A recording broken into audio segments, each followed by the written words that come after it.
Bonjour et bienvenue à cette édition de la Tribune TVHR. Comme premier sujet, on va parler d'un sujet chaud. Ce sont les chantiers dans le centre-ville de Saint-Jean et également dans le secteur du Vieux-Iberville. C'est une dernière phase. On va tenir à rassurer la population là-dessus parce qu'évidemment, il y a eu beaucoup de chantiers au cours des dernières années dans le centre-ville de Saint-Jean.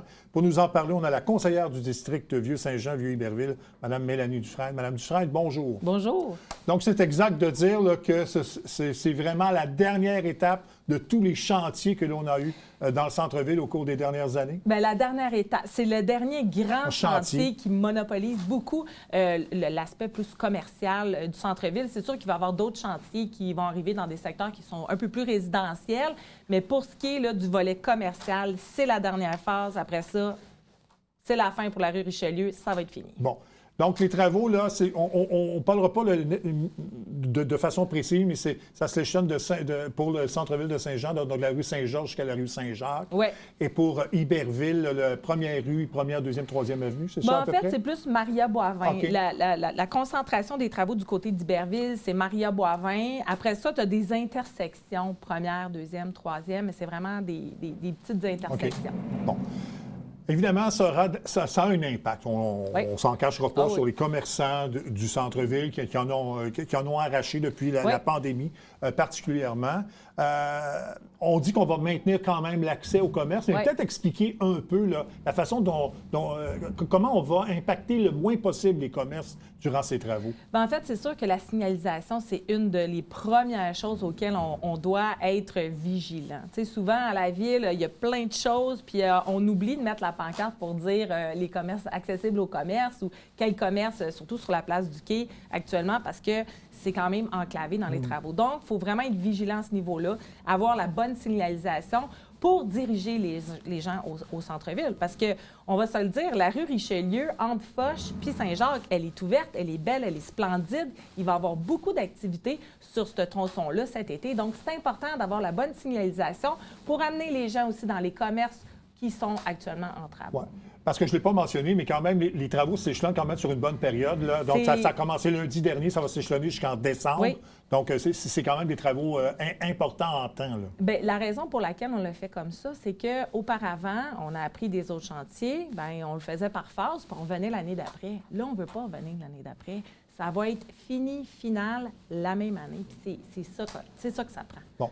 Mais ça se fait jusqu'en décembre. Il y aura quand même des impacts peut-être là, sur le magasinage de Noël. Peut-être. On va espérer que ça dépasse pas. On va essayer que ça n'arrive pas. Je pense qu'il faut stimuler la publicité, la promotion autour des commerces dans ce tronçon-là, tout particulièrement. Il y a 13 Chocolats, il y a Rookery, il y a Gypsy Bohem, il y a Armel Café.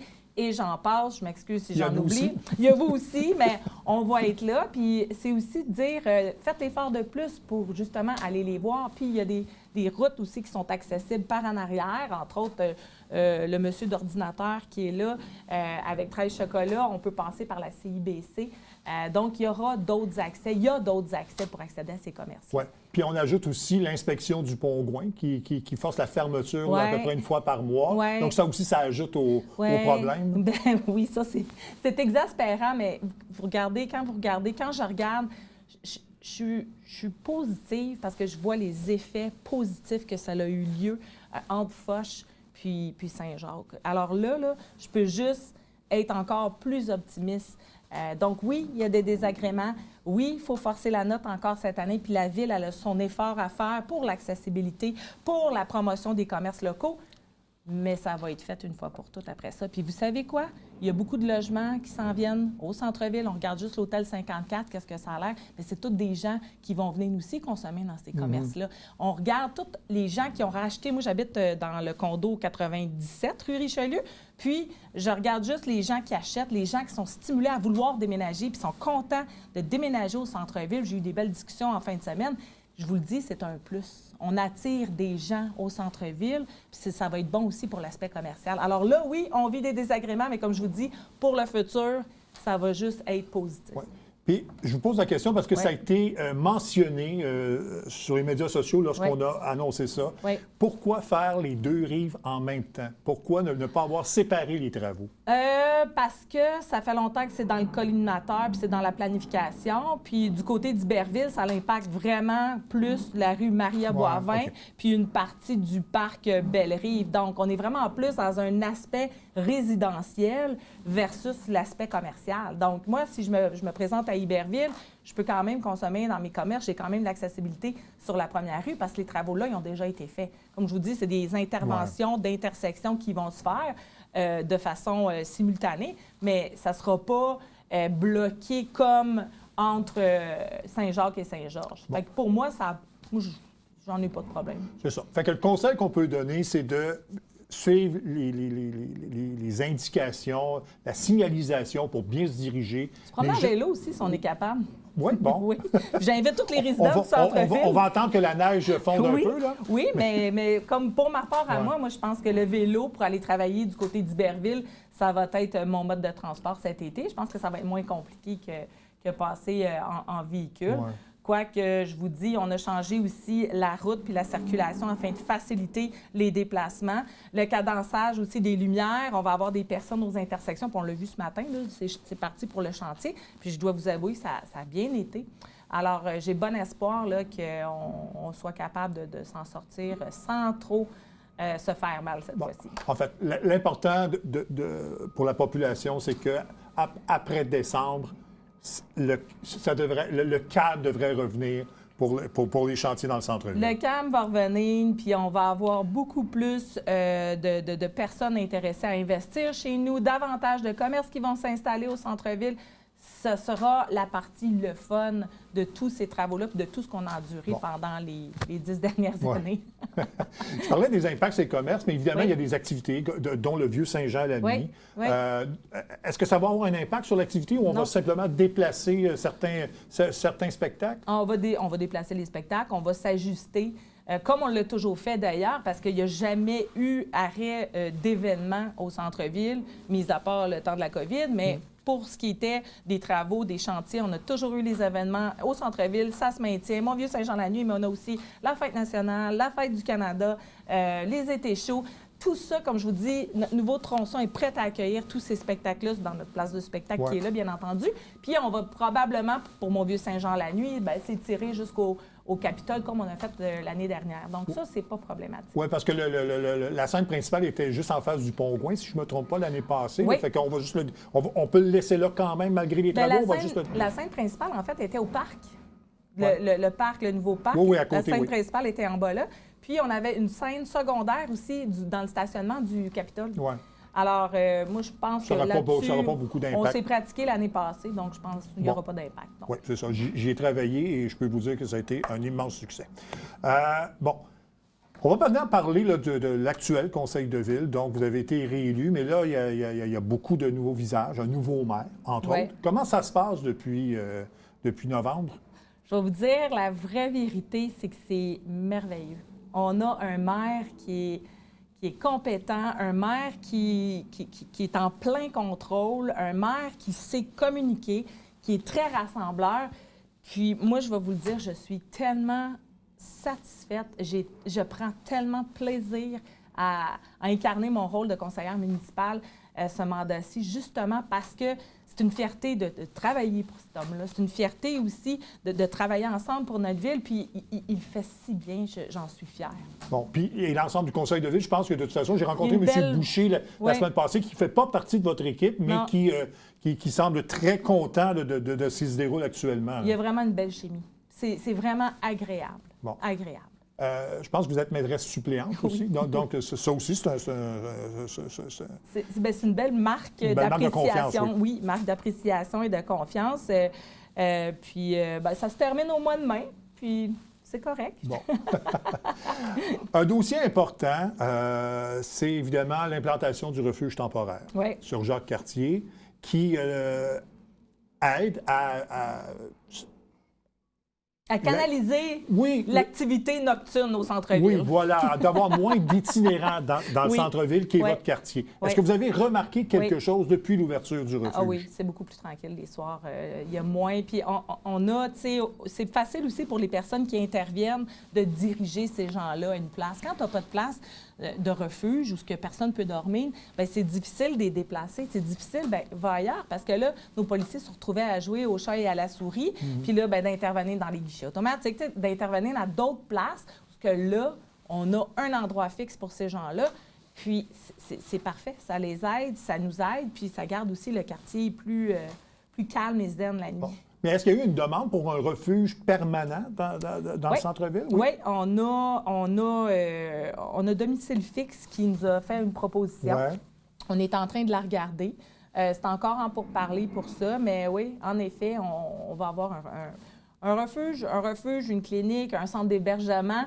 Je pense que l'ancienne mentalité de dire un refuge, un peu comme la Old Brewery Mission, on n'est plus là-dedans. C'est vraiment plus une clinique. En fait, ce projet-là, c'est de la réinsertion sociale qu'on veut faire. Exact. C'est une place d'accueil où on accueille les gens. Puis que, tu sais, comme je regarde la Maison Bouty, c'est un peu ça aussi. C'est un genre de refuge pour les personnes qui ont des problèmes de toxicomanie.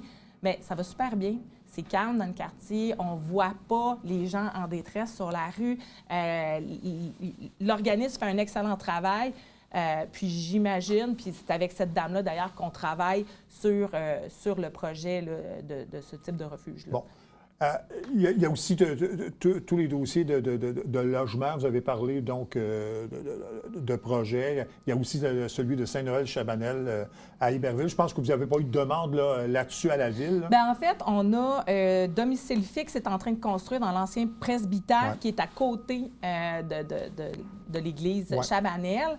On a vu M. Léon faire toutes sortes de posts sur Facebook, mais on n'a pas encore reçu une demande officielle à la Ville. Bref. En fait, ce qu'il a fait, c'est qu'il a acheté l'église pour un projet de logements sociaux, mais ça n'a pas encore été déposé à la Ville. Non, c'est ça. Puis il y a quand même une analyse à faire autour de toutes des infrastructures, de l'eau, par exemple, les égouts. Est-ce qu'on est capable de le recevoir? Ça, c'est un. Puis deux, c'est quoi la nature du projet? C'est toujours intéressant de le savoir avant. Là. Alors là, je peux pas... Mais sur papier, c'est intéressant. Ah, bien, je ne l'ai pas vu. Non, comme je vous dis, au CCU, on ne l'a pas encore vu, cette demande-là. Mais ça semble positif. Je suis bien ouverte à voir ce que monsieur a à nous proposer. Bon. Dernier dossier. Vous êtes représentant de la Ville au sein de NextDev. Il y a eu des changements au sein de l'organisme. Peut-être nous parler un peu de ce qui, derrière tous ces changements-là, ce que ça va amener pour Saint-Jean-sur-Richelieu. Moi, je pense que ça nous prend un zeste nouveau. Je veux dire, on arrive avec un changement à la mairie, on arrive avec des idées fraîches. Puis, tu sais, souvent, quand tu as toujours le nez dedans, comme on dit, bien, tu vois pas ce qui se passe autour. Donc là, c'est d'amener des nouveaux acteurs à réfléchir peut-être différemment pour notre développement économique. À joindre aussi, tu sais, on avait aussi nos employés de la Ville du développement économique qui travaillaient dans les bureaux de la Ville, et NextDev travaillait dans ces bureaux. Puis, tu sais, des fois, la synergie se fait peut-être moins que si tous ces gens-là travaillaient ensemble dans le même bâtiment.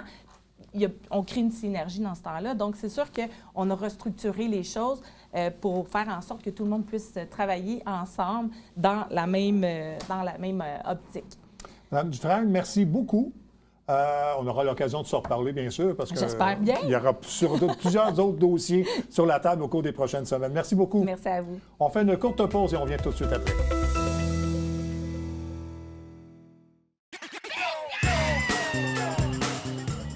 Vous êtes un adepte du bingo? Télébingo vous permet de jouer dans le confort de votre foyer.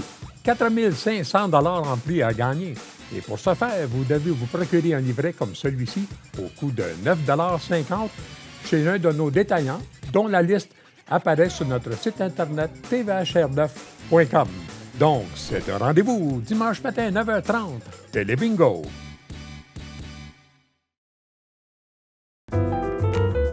À tous les mois, écoutez Dans l'œil de Miss Ray et rencontrez des artistes et des organismes qui contribuent à la diversité culturelle de notre belle région.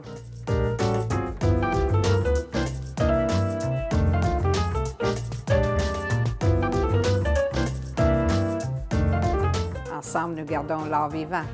À tous les lundis, 18h30, sur les ondes de TVHR.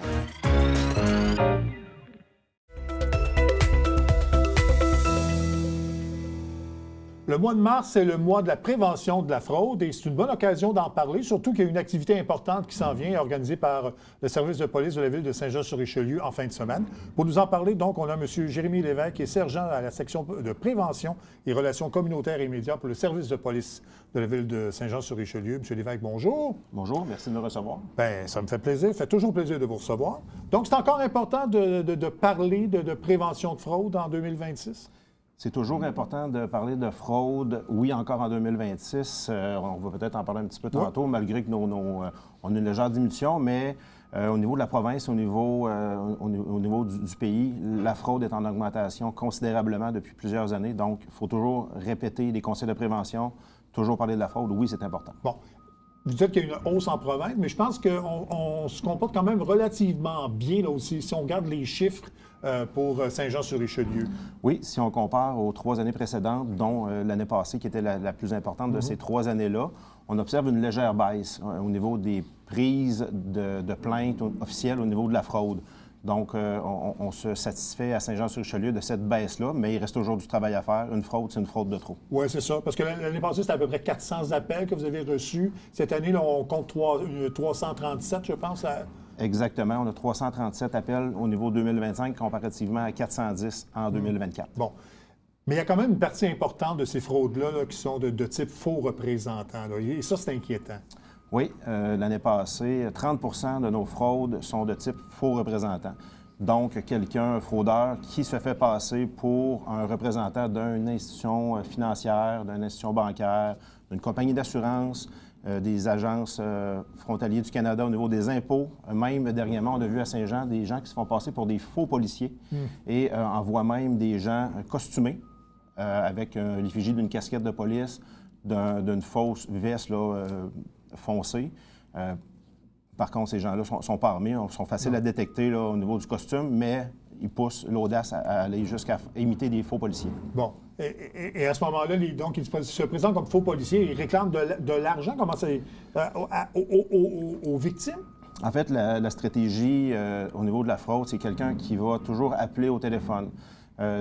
Souvent des noms qui ont une connotation là, hainée un petit peu plus au niveau des noms. Là, parce qu'on cible quand même certaines clientèles à ce moment-là. Exactement. Une clientèle qui est plus vulnérable. Donc, il y a un premier fraudeur qui va appeler, qui va dire que la personne s'est fait frauder ses cartes, s'est fait cloner ses cartes, qu'il y a il y a eu des malversations au niveau de ses comptes d'impôts et tout ça. Tout ça dans la même stratégie pour arriver à ce que les gens donnent leurs cartes bancaires, carte de guichet, carte de crédit, dans une enveloppe à un faux, c'est là qu'il y a un deuxième suspect qui entre en compte, à un faux représentant, à un agent des bureaux de poste ou à un faux policier. Bon. C'est à ce moment-là qu'on ne donne jamais de carte à personne ni de renseignements personnels. Non, c'est ça. Je sais que l'année passée, vous aviez présenté une pièce de théâtre pour justement là, parler un peu de la fraude envers les aînés. Ça a été une pièce de théâtre qui a été accueillie là, vraiment de façon très positive. Est-ce que vous sentez qu'il y a eu un impact, là, parce que la clientèle, c'était vraiment les personnes cibles de fraude? Est-ce que vous pensez qu'il y a eu une espèce de sensibilisation qui a été faite là-dessus? On l'espère. Souvent, les conseils de prévention, on va les voir au niveau des réseaux sociaux, ce que la majorité des gens aînés ou des clientèles vulnérables n'ont pas nécessairement, et dans les journaux. Donc, nous, ce qu'on voulait, c'est faire sortir les gens qui allent voir une pièce de théâtre avec différents scénarios réels au niveau de la fraude.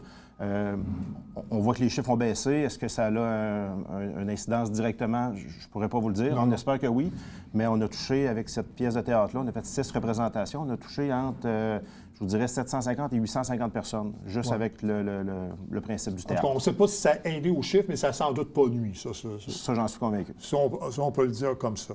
Bon, donc là, on parle donc de 30 de fraude de type faux représentant, mais il y a toutes sortes d'autres fraudes. Peut-être nous en parler et quoi faire lorsqu'on fait face à une telle situation? Oui, les autres types de fraude en importance, en 2025, on a toujours la fraude du petit-fils, le faux, En fait, le faux petit-fils qui appelle un grand-parent pour lui demander de l'argent suite souvent à une situation d'urgence, une situation problématique. Aussi, on a eu des fraudes au niveau du vol d'identité. Oui, vol d'identité, on a une journée d'échiquetage, on va en parler un petit peu tantôt. C'est des moyens là, de bien protéger ces informations, mais aussi les fraudeurs vont s'essayer avec l'hameçonnage au niveau des courriels pour aller chercher de l'information sur des numéros de compte de banque, des numéros d'assurance sociale et tout ça. Donc, au niveau des conseils de prévention, vraiment, ce qu'on veut, c'est que les gens gardent leur confidentialité au niveau de leur information bancaire, qu'ils ne divulguent jamais de numéro de carte, jamais de NIP, ne pas se fier à l'afficheur. Souvent, les fraudeurs ont des grosses compagnies derrière eux, je vais le dire comme ça, là, des grosses stratégies, là. Donc, vont pouvoir appeler quelqu'un en pensant que c'est écrit banque ou caisse, mais c'est totalement un autre faux numéro. Donc, ne pas se fier à l'afficheur. Puis, un conseil qu'on ne dit jamais assez souvent, ne pas plier sous la pression, sur l'urgence.